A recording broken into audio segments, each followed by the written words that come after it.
Welcome, everyone. Today, we're doing something a bit different. We're going to be taking a deep dive, and this time, it's not into the latest headlines or political debates. It's something a bit more, introspective. Yeah, exactly. We're going to be exploring Sufi wisdom. Specifically, a set of 40 rules, insights, really.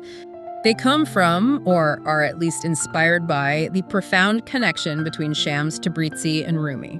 Now, these rules, they aren't your typical list of do's and don'ts. Not at all. Our source material actually describes them as, and this is beautiful, writings of the heart, which can only be understood by the heart. I love that. It's not about dissecting these rules with our intellect, but about letting them resonate deep within us, really feeling them. It's about opening ourselves up to that intuitive level of understanding that Sufism emphasizes. Precisely. And the introductory text even suggests that we approach these rules slowly, peacefully, allowing them to seep into our being rather than trying to grasp them intellectually. So in this deep dive, our mission, should we choose to accept it, is to explore each of these 40 rules. One by one. And to understand them within the context of Sufism. And spirituality more broadly. And hopefully offer a fresh perspective on life, a new way of seeing ourselves and the world around us. And maybe even a deeper connection to your own inner landscape. Right. Okay, so rule number 1, it states how we see God is a direct reflection of how we see ourselves. Okay, so think about that for a second. Yeah. If your perception of God, of the divine, is filled with fear or judgment. What does that say about us? Well, according to this rule, it might suggest that those same feelings are dominant within you.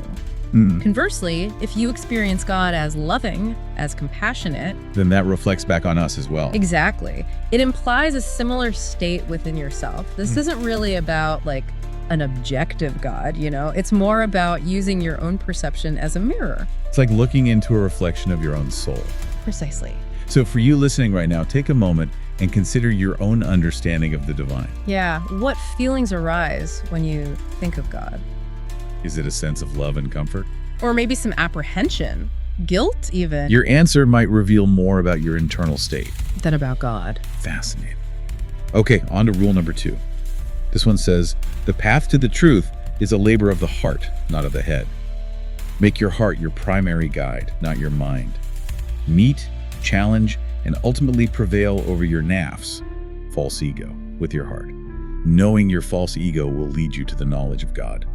Here we get to the heart of Sufi philosophy. Literally. Right. The heart's wisdom, intuition, it's considered more important than intellectual reasoning, at least when it comes to spiritual truth. So we're not talking about logic and analysis here. No, it's about feeling. Intuition. And this idea of nafs, which is often translated as the false ego. Right, that part of us that's driven by desires. Is selfishness. And it can obscure our true nature. Absolutely. So this rule tells us that we need to confront that ego. With our hearts. Not our minds. Exactly. It's about cultivating love, compassion, empathy. These are the qualities of the heart that can help us transcend that ego. So it's not a battle of wits. No. It's a journey of the heart.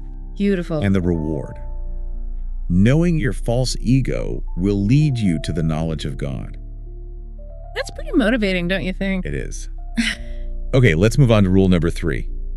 You can study God through everything and everyone in the universe, because God is not confined in a mosque, synagogue, or church. But if you are still in need of knowing where exactly his abode is, there's only one place to look for him: in the heart of a true lover. I love this one. It's beautiful. It's saying that God, the divine, isn't limited to specific religious institutions. It's everywhere. Exactly. This idea of immanence. God is present in everything. In everyone. And it's suggesting that the most perfect dwelling place for God is in the heart of a true lover. So powerful. It's about that deep connection between pure love. In the divine presence. Exactly. So it's not just about going to a specific place of worship. Right. It's about seeing the sacred in the everyday. In the people around you. In nature. Everywhere. Rule number 4. Intellect and love are made of different materials. Intellect ties people in knots and risks nothing.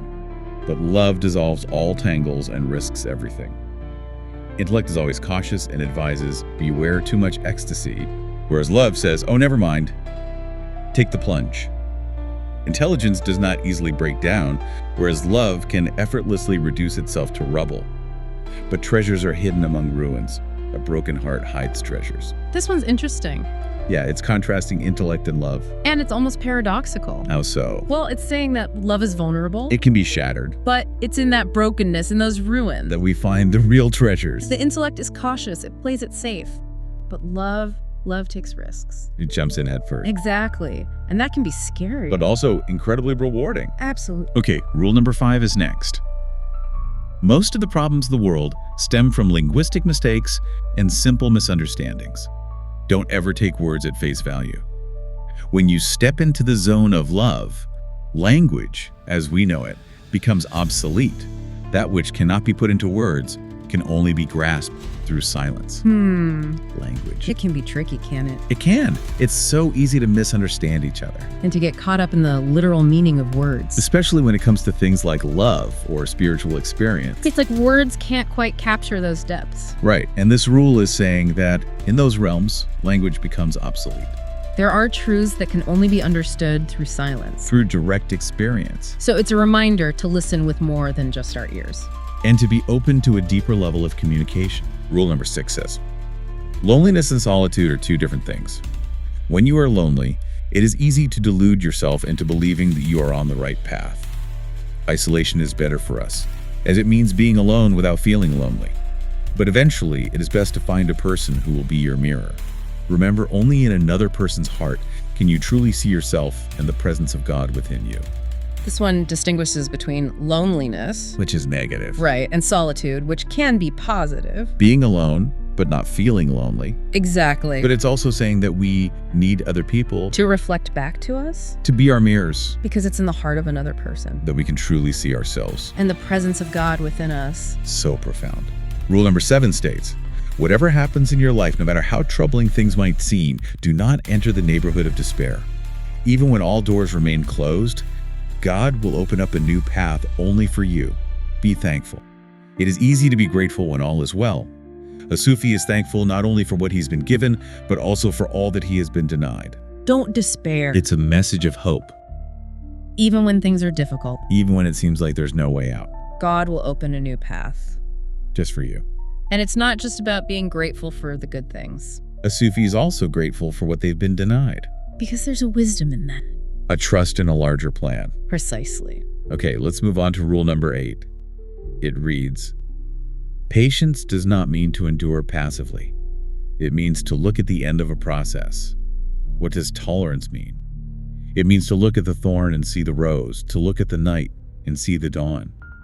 Impatience means to be short-sighted as not to be able to see the outcome.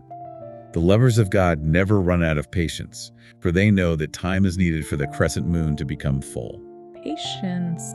It's not just about enduring, It's about vision about seeing the end of the process. and tolerance. That's about seeing the potential, The rose and the thorn. the dawn and the night. Impatience is short-sighted. You can't see the big picture. It's like the crescent moon. It takes time to become full. Rule number 9. East, west, south, or north makes little difference. No matter what your destination, just be sure to make every journey a journey within. If you travel within, you'll visit the whole, full world and beyond. This is a big one. The inner journey. It's more important than any external destination. Travel within. And you'll discover a universe more vast than anything you could ever find outside yourself. It's about exploring the depths of our own being. Rule number 10 is next. The quest for love changes us.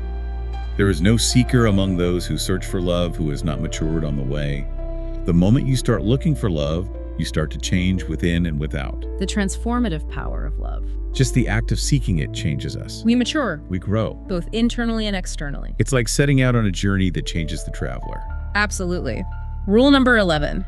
The midwife knows that when there is no pain, the way for the baby cannot be opened and the mother cannot give birth.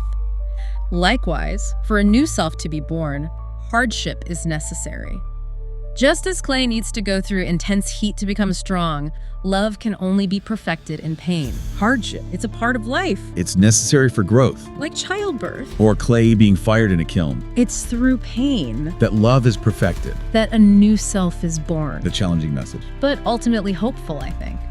Rule number 12. There are more fake gurus and false teachers in this world than the number of stars in the visible universe. Don't confuse power-driven, self-centered people with true mentors. A genuine spiritual master will not direct your attention to himself or herself and will not expect absolute obedience or utter admiration from you, but instead will help you to appreciate and admire your inner self. True mentors are as transparent as glass. They let the light of God pass through them. Oh, this is an important one. It is. There are a lot of false teachers out there. People seeking power. Or admiration. But a true mentor, a genuine spiritual master. They're different. They don't want your They attention. want you to look within. To find your own inner light, They're transparent. like glass. Letting the light of God shine through. Okay, moving on to rule number 13. Try not to resist the changes which come your way. Instead, let life live through you. And do not worry that your life is turning upside down. How do you know that the side you're used to is better than the one to come? Change. It's inevitable. It's part of life. Don't resist it. Embrace it. Let life live through you. And who knows, maybe the changes that seem scary now. Will lead to something even better. Exactly. Rule number 14. God is busy with the completion of your work, both outwardly and inwardly. He is fully occupied with you. Every human being is a work in progress that is slowly but inexorably moving toward realization. We are each an unfinished work of art, both waiting and striving to be completed. God deals with each of us separately because humanity is a fine art of skilled penmanship where every single dot is equally important for the entire picture. I find this one comforting. It is. God is working on us. Always. We're all works in progress. Slowly moving towards realization. And God is fully occupied with each of us. Like a skilled artist paying attention to every detail. Every dot matters. Rule number 15. It's easy to love a perfect God, unblemished and infallible that He is. What is far more difficult is to love fellow human beings with all their imperfections and defects. Remember, one can only know what one is capable of loving. There is no wisdom without love. Unless we learn to love God's creation, we can neither truly love nor truly know God. This is about the connection between love and wisdom. Yeah, and it's saying that loving a perfect God is easy. But loving imperfect humans with all their flaws. That's the real test. And it's through that love That we come to know God. truly know God. Because without love, there is no wisdom. Rule number 16. Real filth is the one inside. The rest simply washes off. There is only one type of dirt that cannot be cleansed with pure waters, and that is the stain of hatred and bigotry contaminating the soul. You can purify your body through abstinence and fasting, but only love will purify your heart. It's not about external cleanliness. No, it's about the inner state. Hatred, bigotry. Those are the real stains. And they can't be washed away with water. Only with love. Only love can purify the heart. Exactly. Rule number 17. The whole universe is contained within a single human being, you. Everything that you see around, including the things that you might not be fond of, and even the people you despise or abhor, is present within you in varying degrees. Therefore, do not look for shaitan devil in Arabic outside yourself either.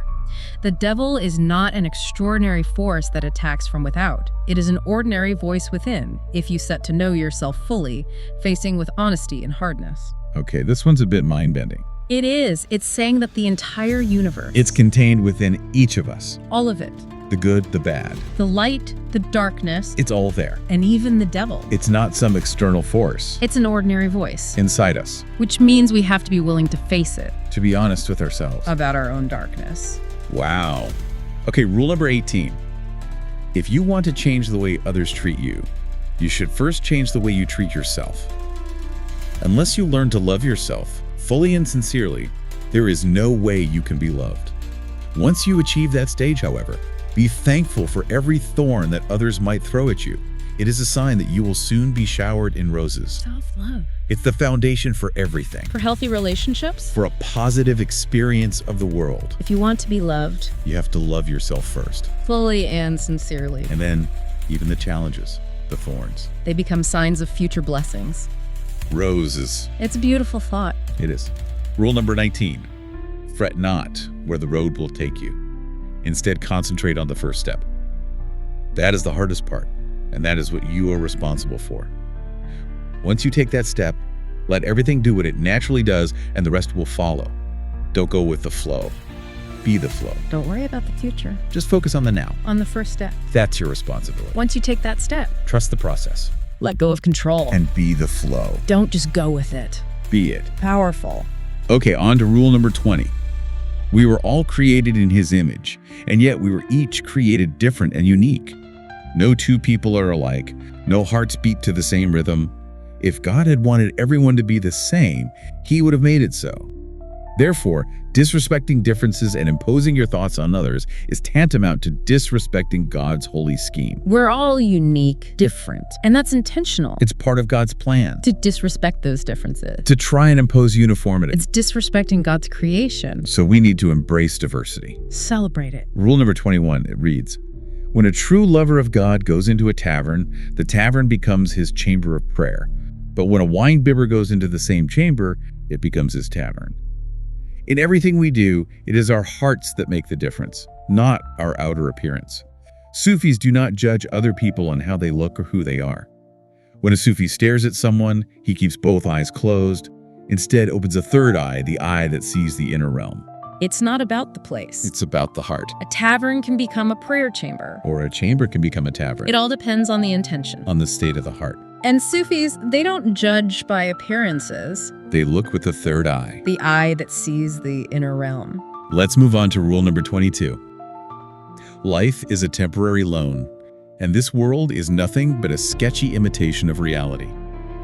Only children would mistake a toy for the real thing. And yet, human beings either become infatuated with the toy or disrespectfully break it and throw it aside. In this life, stay away from all kinds of extremities, for they will destroy your inner balance. Sufis do not go to extremes. A Sufi always remains mild and moderate. This world is an imitation. Like a toy. Don't get too attached. Don't get too caught up in it. Stay away from extremes. Find balance. Moderation. That's the Sufi way. Rule number 23. The human being has a unique place among God's creation. I breathed into him of my spirit, God says. Each one of us, without exception, is designed to be God's delegate on earth. Ask yourself, just how often do you behave like a delegate if you ever do so? Remember, it falls upon each of us to discover the divine spirit inside and live by it. We're God's delegates. We have a unique place in creation. God breathed his spirit into us. So we need to ask ourselves, Are we acting like delegates? are we living by that divine spirit within us? It's a big responsibility. Rule number 24. Hell is in the here and now. So is heaven. Quit worrying about hell or dreaming about heaven, as they are both presents inside this very moment. Every time we fall in love, we ascend to heaven. Every time we hate, envy, or fight someone, we tumble straight into the fires of hell. Heaven and hell.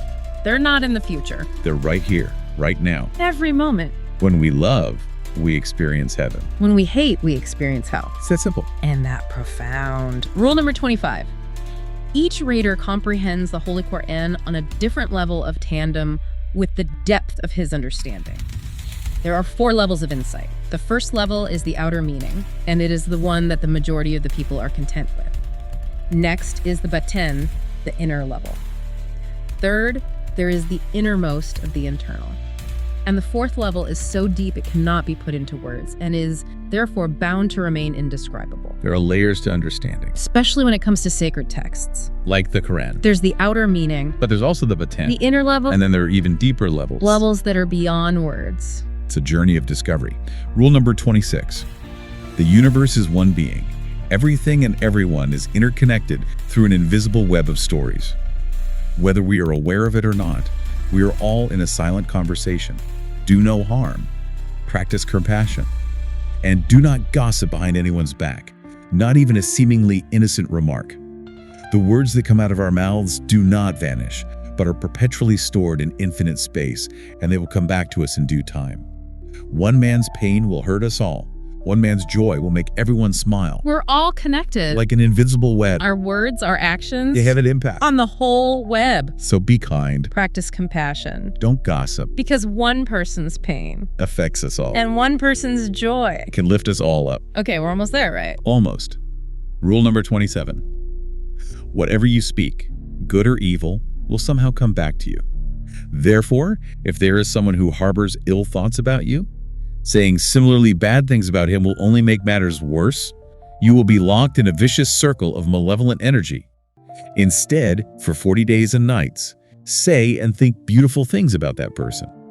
Everything will be different at the end of 40 days because you will be different inside. This is about the power of our thoughts and words. What we put out into the world Comes back to us. So if someone's sending you negative energy, Don't respond in kind. instead try something radical. For 40 days, Say and think beautiful things about that person it will change you. from the inside out. Okay, just a few more to go. Right. Rule number 28. The past is an interpretation. The future is an illusion. The world does not move through time as if it were a straight line, proceeding from the past to the future. Instead, time moves through and within us in endless spirals. Eternity does not mean infinite time, but simply timelessness. If you want to experience eternal illumination, put the past and the future out of your mind and remain within the present moment. Time. It's not linear. It's not a straight line. It's more like a spiral. And the past, the future. They're illusions. The only reality is the present moment. That's where we find eternity. Timelessness. So be here now. Rule number 29. Destiny doesn't mean that your life has been strictly predetermined. Therefore, to leave everything to fate and to not actively contribute to the music of the universe is a sign of sheer ignorance. The music of the world is all-pervading, and it is composed of 40 different levels. Your destiny is the level where you play your tune.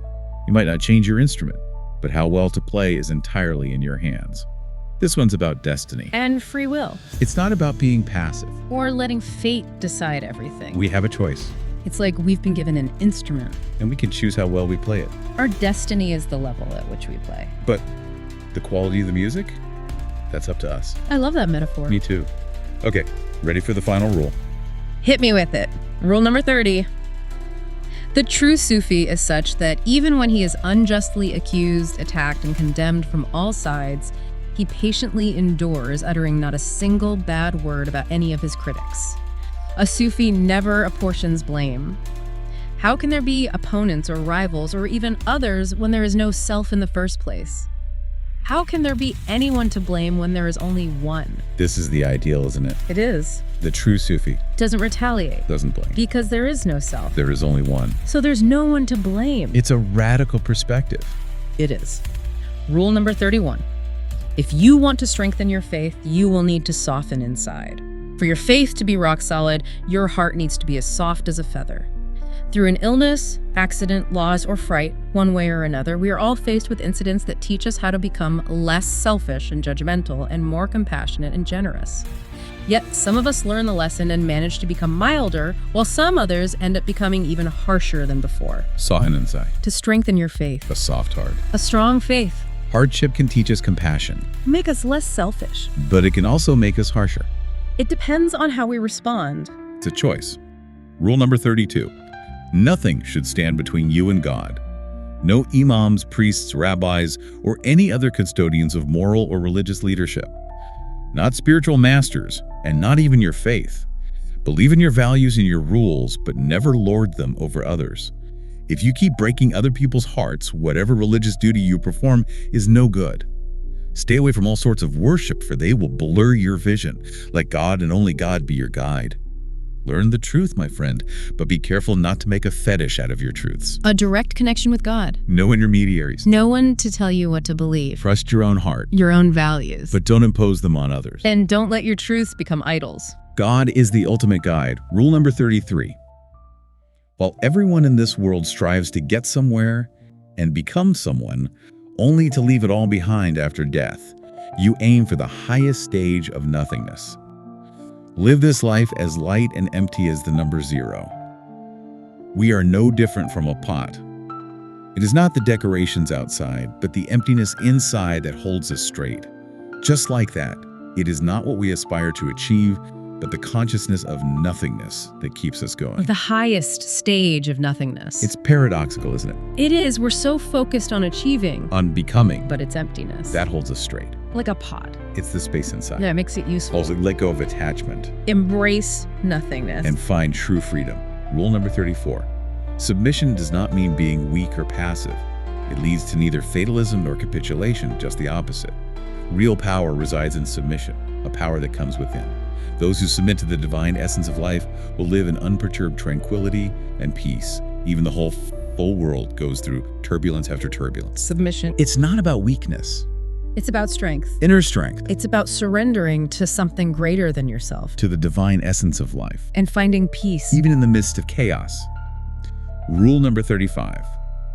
In this world, it is not similarities or regularities that take us a step forward, but blunt opposites. And all the opposites in the universe are present within each and every one of us. Therefore, the believer needs to meet the unbeliever residing within, and the non-believer should get to know the silent faithful in him. Until the day one reaches the stage of insane Hakamiel, the perfect human being, faith is a gradual process, and one that necessitates its seeming opposite, disbelief. Opposites. They're essential for growth. The believer and the unbeliever. They both exist within us. We need to embrace both. To integrate, Faith and disbelief they're part of the same journey. towards wholeness. Rule number 36. This world is erected upon the principle of reciprocity. Neither a drop of kindness nor a speck of evil will remain unreciprocated, for not the plots, deceptions, or tricks of other people. If somebody is setting a trap, remember, so is God. He is the biggest plotter. Not even a leaf stirs outside God's knowledge. Simply and wholeheartedly believe in that. Whatever God does, He does it beautifully. Reciprocity, What goes around comes around. good and bad. Nothing goes unnoticed. And God is the ultimate plotter. Nothing happens outside of His knowledge, Trust in that. even when things seem difficult. God's plan is beautiful. Rule number 37. God is a meticulous dock maker. So precise is His order that everything on earth happens in its own time, neither a minute late nor a minute early. And for everyone without exception, the clock works accurately. For each, there's a time to love and a time to die. Perfect timing. Divine timing. God is a meticulous clockmaker, Everything happens exactly when it's supposed to, not a minute late. not a minute early.